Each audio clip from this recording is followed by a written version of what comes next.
The Pentagon said today that Russia is poised to carry out a full-scale invasion of Ukraine.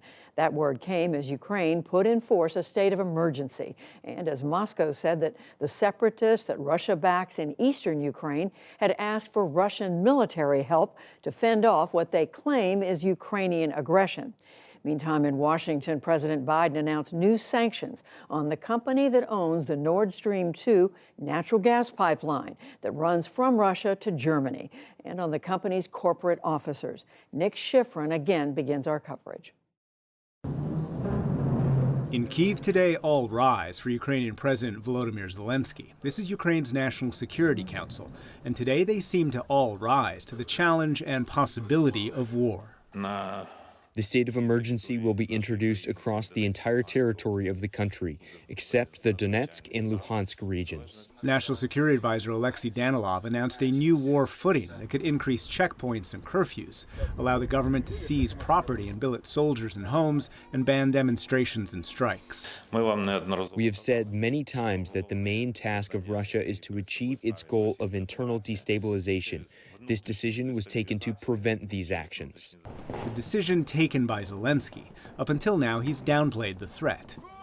But last night, he called up some reservists, and today, alongside Polish and Lithuanian counterparts, said the military was prepared. I know clearly, without any forecasts, how our army will act. And believe me, we are ready for everything. The U.S. fears he needs to be ready for imminent invasion. A senior defense official says 80% of the more than 150,000 Russian troops deployed near Ukraine's borders are now in forward positions, some within 2 miles of the border and, quote, uncoiled.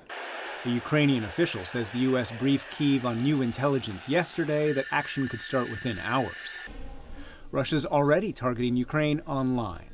This is Kyiv's newest cybersecurity facility. Its job, investigate and respond. These are the very people that deal with cyber attack.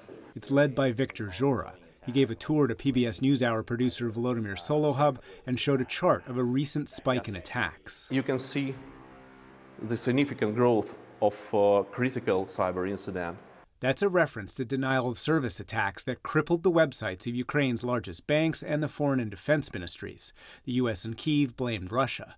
Today, several government websites went dark again.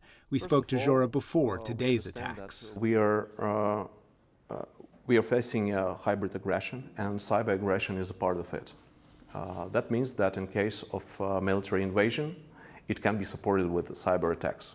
Attacks with which Ukraine is far too familiar. In 2017, the U.S. says Russian intelligence used the malware NotPetya to disable much of Ukraine's banking system before spreading around the world. And in 2015 and 2016, Russia targeted Ukraine's electricity.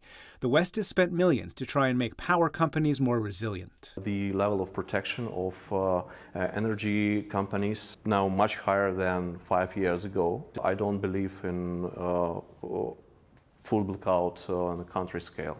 And he says there are backups if Kyiv itself comes under attack. Of course, we have these plans B, and we have business continuity plans, which will allow our team, our specialists in cybersecurity, to continue doing their work, which is so important in these challenging times. The man creating the challenge today commemorated soldiers killed in World War II.